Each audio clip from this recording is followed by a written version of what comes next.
and the 9 guest countries. There were 13 international organizations that were represented at the meeting. We had the presence of foreign ministers of 27 countries, apart from India, the chair.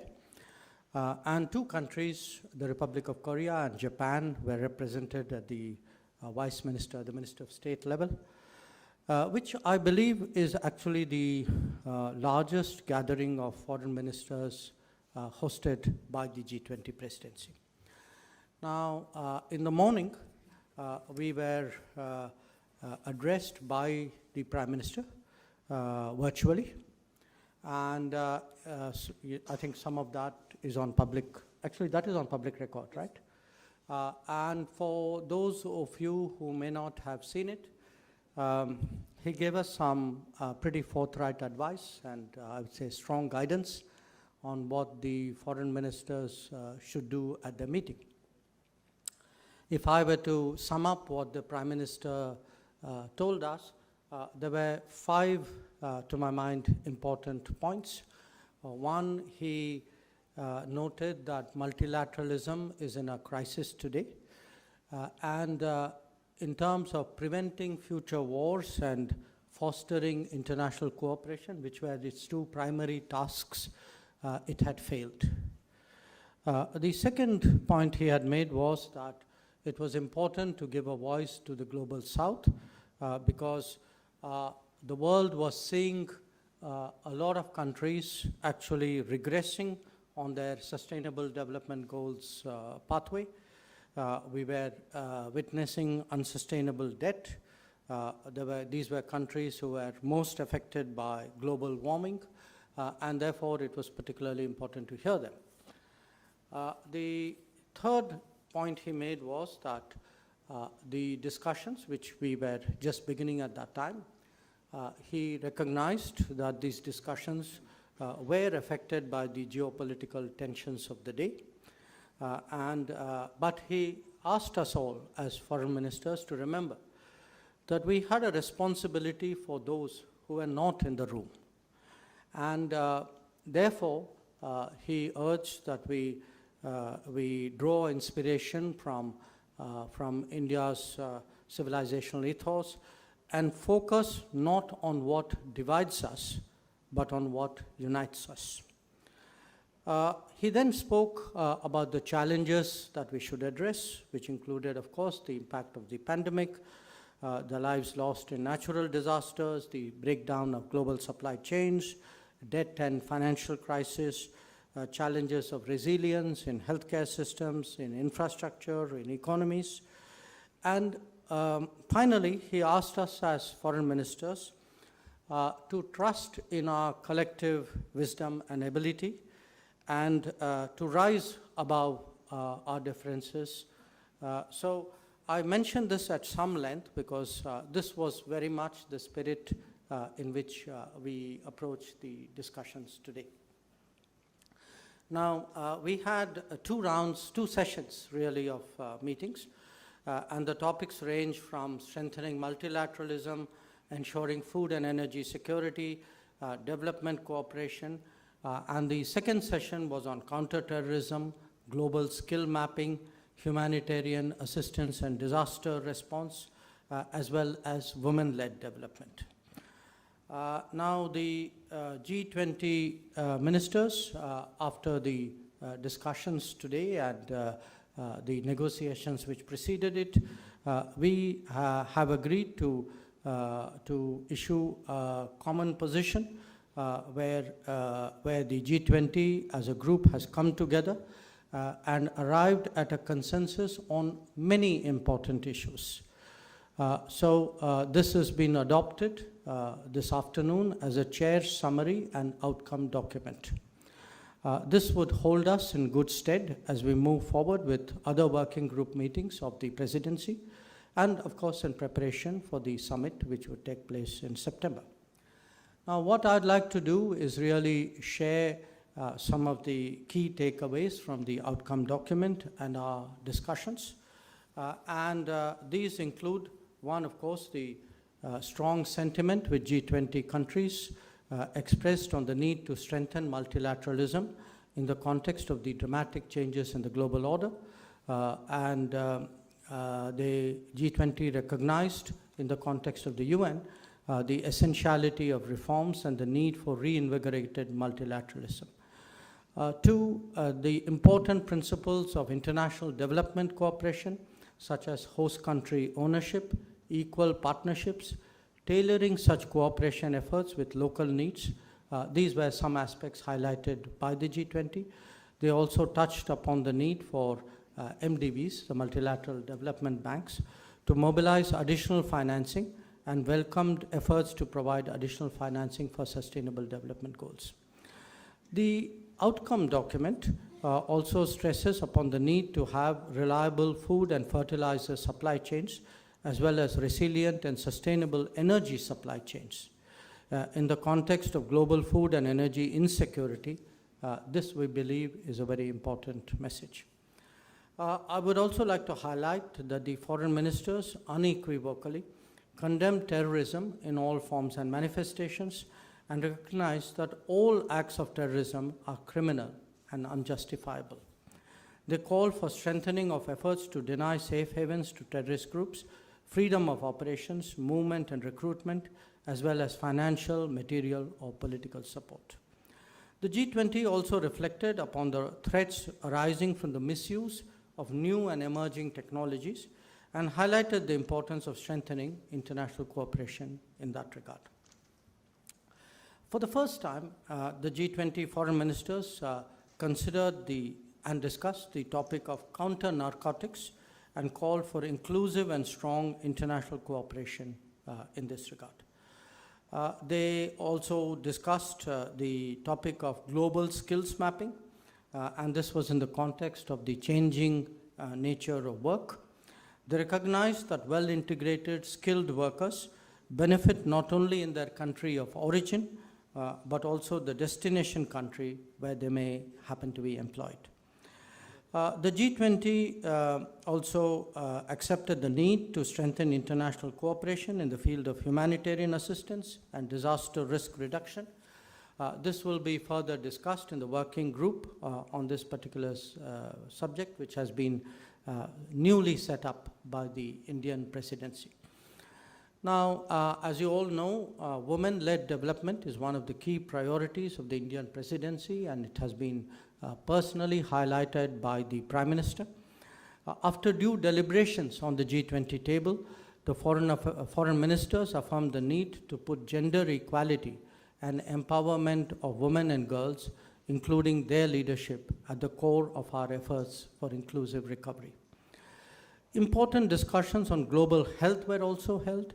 The statement, the outcome document I'm talking about, highlights the need for strengthening key aspects of global health architecture, support for the pandemic fund, and continued political attention to global health. It stresses the need for implementing the One Health approach.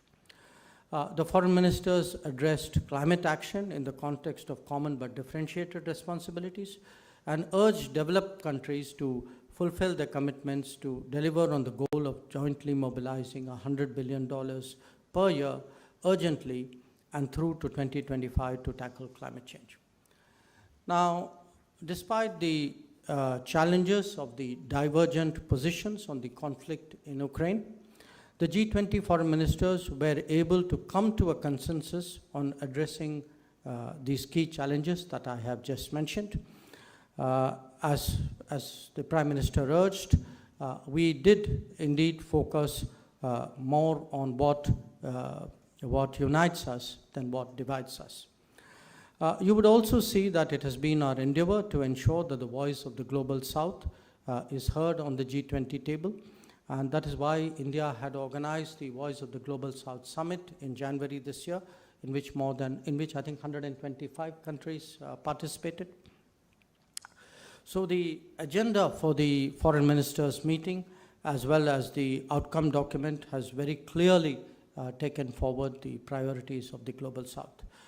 We are also particularly glad that to see so many of our friends and partners from the Global South on the table, because India, as President, had invited them. I would also like to point out that today's sessions commenced with a moment of silence to pay respect to those who lost their lives in the recent earthquakes in Turkey and Syria. Ahead of our deliberations in today's first session, as I told you, the Prime Minister gave his virtual address to the foreign ministers. I would like to take this opportunity to express my appreciation to all G20 members, to all the participating delegations, obviously to our own team working on it, for the support which they have given to the priorities of the presidency, for the efficient holding of today's meeting. We believe that the outcome document is truly a reflection of G20's commitment to face global challenges squarely and collectively. The G20 foreign ministers, along with the ministers from the guest countries and heads of delegations from international organizations, will be calling upon the Prime Minister very shortly, in fact, immediately after this press conference. So this really, in summary, is a sense of what was discussed today, what was negotiated amongst the G20 members, and the chair's summary and outcome document will, of course, be released in due course. So I think, Arindam, that should pave the way for questions. Thank you. Thank you very much, sir, for a detailed and comprehensive perspective, sir. Some ground rules before I open the floor for questions. Please introduce yourself and the organization that you represent. Please note, we will try to limit questions to one per organization outlet. We will also be grouping questions. And finally, we have a very hard cut on time, as Honorable Minister mentioned. He has to go somewhere, so please don't be disappointed. Let me start with a few hands here. 1 second. I saw the hand up there first. Sudhi, why don't you start? Sir, Shruti Ranjan from Bloomberg. So if you could give us an understanding as to why the foreign ministers could not come to a consensus. We know India was trying very hard to convince everybody, in fact China and Russia, to kind of agree on this. Where did the hurdle come up? If you could give us an understanding. Thank you. Okay. Ma'am, here on the right. Thank you. Barbara Platt-Usher from the BBC.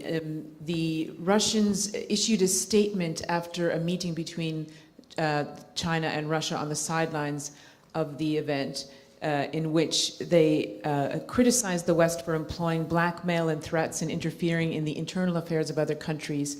And I was wondering whether that had any impact on your efforts to come to a joint communique, or I know you've highlighted that you were able to deal with the issues you wanted to find consensus on, but to what degree did that affect the discussions? And to just clarify that a chair summary is not a joint communique, and whether you felt that you fell short of your expectations in terms of what you might have been able to achieve.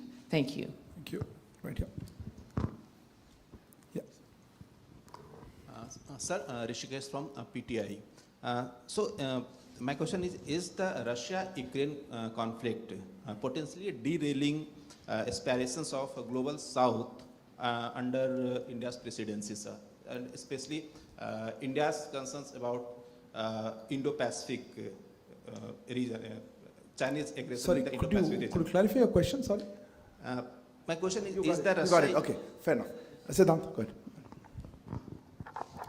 So Siddhant from WION, sir, do you think that Siddhant from WION, my question is, do you think the Russia-Ukraine conflict is potentially paralyzing the grouping because of the divide between Russia and the West? And my second question, what was your meeting with the Chinese foreign minister? The first question has already been asked. I'll take that as second one. So, after you. Okay. In a sense, the first three questions cover a very similar area, so I'm really clubbing it together. I'll ignore your first question because you're allowed only one, so I'll take the China question.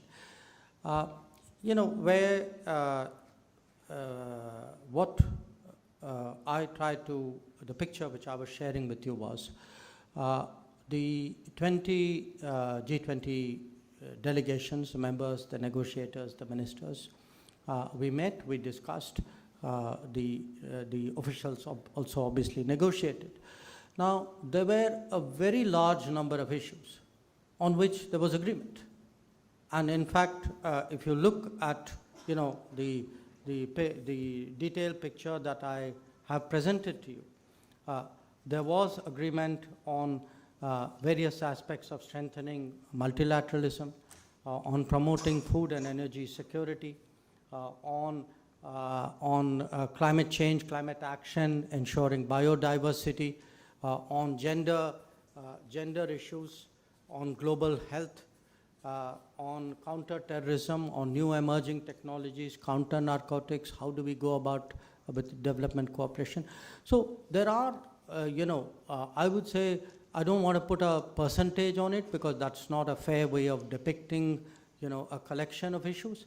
But do appreciate that on the bulk of the issues which concern especially the global south, the developing countries, there was a considerable meeting of minds, and a considerable meeting of minds which has been captured by the outcome document.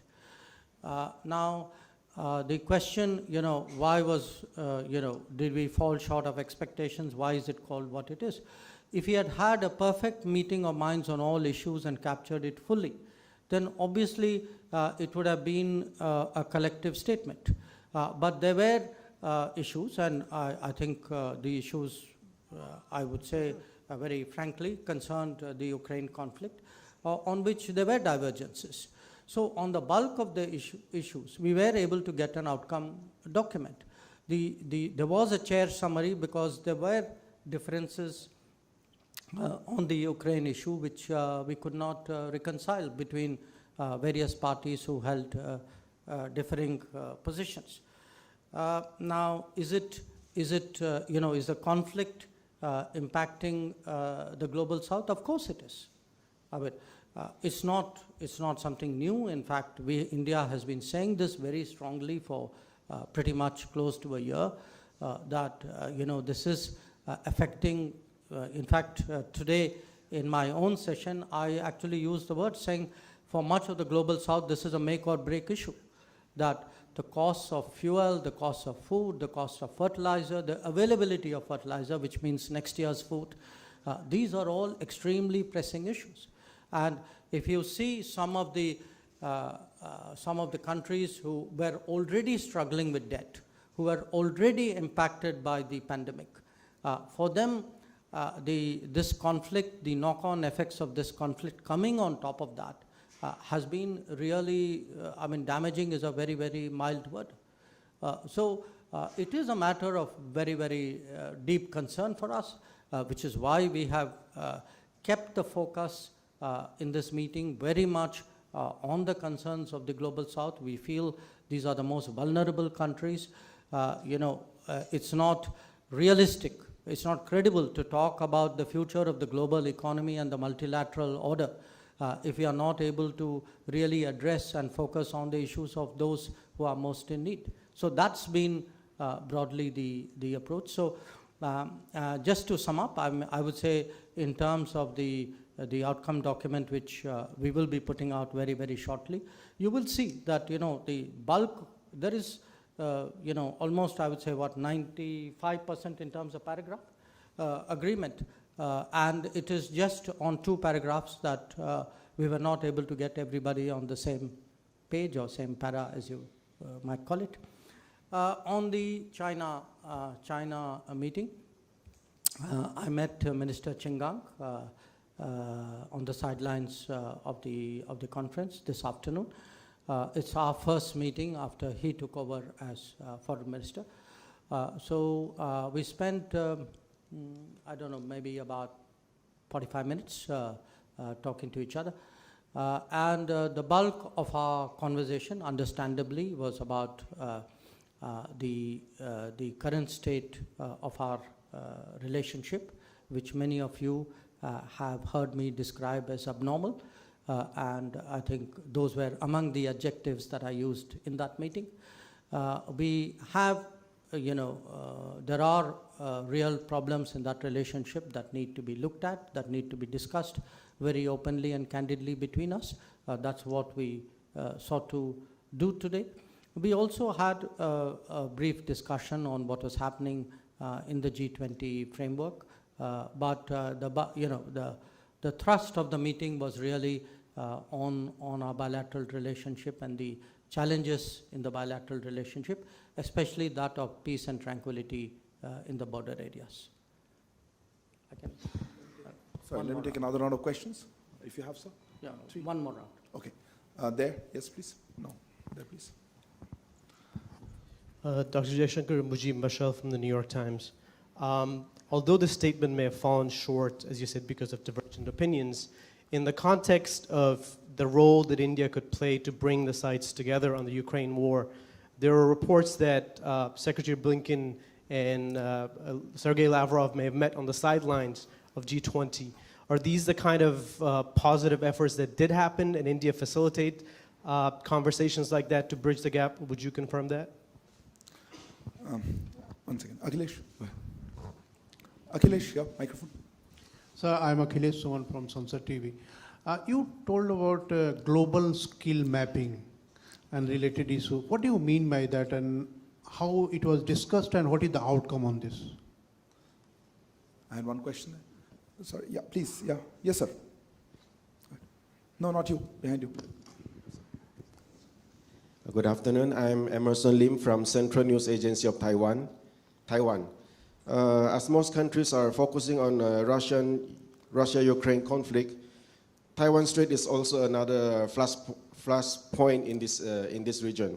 So, is the Taiwan Strait issue discussed during the meeting, and is the G20 ministers, or at least the Quad ministers, taking steps to prevent the tensions from escalating? Thank you. Thank you. One more. Neeraj, last one. Sir Neeraj हूँ news 18 India से। हमारा सवाल यह है कि अभी 2 बैठकें हुई G20 वित्त मंत्रियों की और विदेश मंत्रियों की बैठक में कोई ज्वाइंट स्टेटमेंट नहीं आ पाया। बाली घोषणा पत्र में भारत की भूमिका अहम थी, प्रधानमंत्री नरेंद्र मोदी के शब्दों को इस्तेमाल किया गया और भारत की कोशिश से वो हो सका था कि बाली डिक्लेरेशन जारी हो सका। अब आने वाले महीनों में क्या कोशिश होगी कि समिट में एक ज्वाइंट डिक्लेरेशन आ सके, सभी लोगों के बीच यूक्रेन मसले पर सहमति बन सके? Thank you, sir. Yeah. Thank you. Look, I wouldn't put it the way you put it, that the statement fell short. I mean, there are in diplomacy occasions when you are able to get 20 countries to agree on everything. There are occasions when you don't. So, for me, the primary objective of this meeting and of our presidency was really to highlight what were the key problems facing the global economy, especially the problems faced by the more vulnerable economies of the world. Now, if you, as I said, and when you look at the outcome document, you will see this for yourself. The bulk of the issues which are concerning developing countries, I think they were very satisfactorily addressed. I mean, it's not like we can give instantaneous solutions, but I think the thinking, the policy prescriptions, the commitments, the mindset were all absolutely on the right direction. So, yes, on one particular issue, because of very polarized views of some countries, we were not able to bridge it on this particular occasion. Whereas, as our colleague pointed out from there, we were able to do that with, a number of us were able to do that collectively in Bali. But obviously, the Bali situation today, for whatever reason, some countries feel cannot be extrapolated. So I would urge you really to look on the fact that substantively on the key development issues of debt, issues of finance, issues of food, issues of fuel, issues of health, issues of climate. In fact, this meeting was able to get everybody around the table. And as I said, this is no easy task given the state of polarization in the world. On your question about global skills mapping, essentially today there is a growing demand in the developed world for skills and talents. There is a growing availability, but they are not necessarily in the developed world. Much of that availability is in the developing world. So how do you match the demand and supply for the benefit of the global economy, that is the really crucial issue. For a country like India, which has significant human resources, and which fortunately now has a government which pays attention to the development of those human resources, which actually focuses on skills and talent and innovation and education. This is an opportunity for us. So especially in the last 9 years, we have also been looking at what are called mobility and migration partnership, which allow for legal mobility, which ensure that talent and skills which go out get the same treatment in those particular geographies as their own citizens, and which ensure that all of this is legal and free of any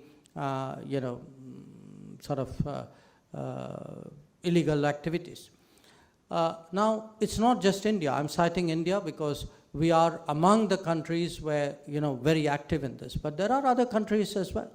So this is widely recognized. In fact, in today's intervention, I'm not, I think the etiquette is that you don't specifically say what, individual ministers said. But I can tell you that some of the relevant international organizations and some of the other ministers there spoke at some length about the importance of how do you ensure, smooth mobility, how do you ensure protected mobility, legal mobility, because this is today one of the big issues before the international economy.